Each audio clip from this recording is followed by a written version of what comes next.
December 11th, 2020. Expose the imposter.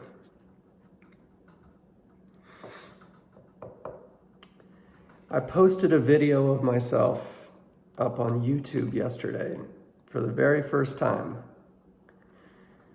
It's almost absurd to think that I've never done this before, considering the line of work I've been in for my entire adult life. I'm not sure that most people will truly understand the underlying motive for the post. Indeed, I'm sure it will be overlooked and lost on most, but that's okay. No matter what you do or say, the fact is you really have almost no control over how others will hear, see, or generally interpret you. We all project our particular dispositions onto each other, largely unaware of just how self-centered each of us really are. But rather than fighting that reality, which is futile really, I can learn to embrace it, maybe even work with it. I need to explore this idea further, but I do think I've got my finger on something. Ever since I can remember, I've wanted to see myself as an accomplished musician, songwriter, and even performer. Of course, that is not the entirety of my mind's eye version of self, but it's the part relevant in this moment. When I was a very young teenager, I worked very hard at learning to play guitar and singing, and I really, truly wanted to be that guy. All my heroes at the time were rather vain glam rock stars that, in retrospect, were probably more skilled in self-admiration than anything else. After all, they were mostly very young themselves at the time, not to me, but in the grander scheme of things for sure. Within my little community, some people started to take notice and tell me that I was something notable, that I was talented. I liked the attention and I liked the praise.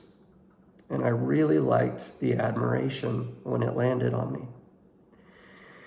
It seemed I had found a way to distinguish myself from the podunk town I was living in, a way to elevate my persona. Unfortunately, however well-intentioned, the compliments far exceeded my true abilities. And the disconnect became something that would haunt me incessantly for the rest of my life. Imposter syndrome is something I think most of us struggle with from time to time. Maybe all of us really.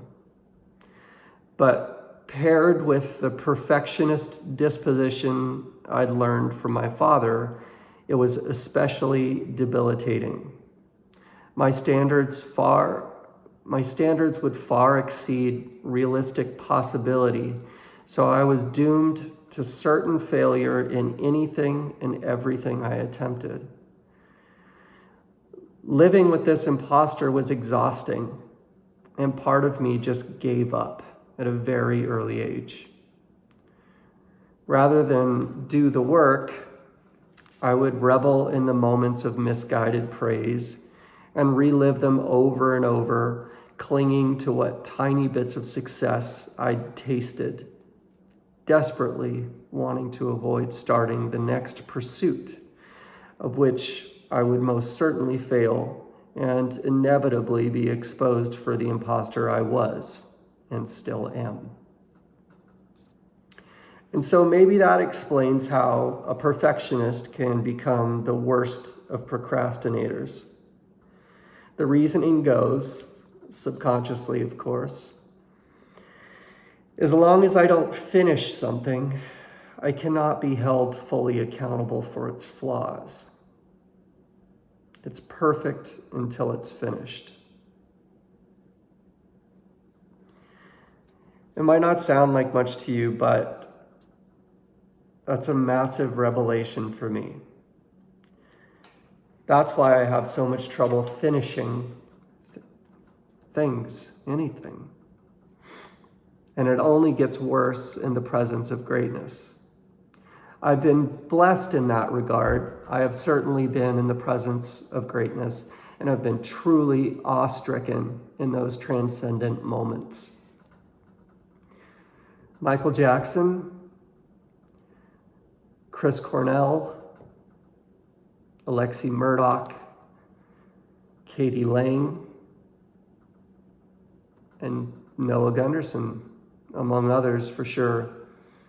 And maybe I'm projecting to a degree, but at his or her core, isn't that what a true artist invites us to do? Isn't it those moments that we are able to see ourselves in others that offer the most profound and sincere sense of connection that we can hope to know? So maybe this is my art. Maybe this is my contribution.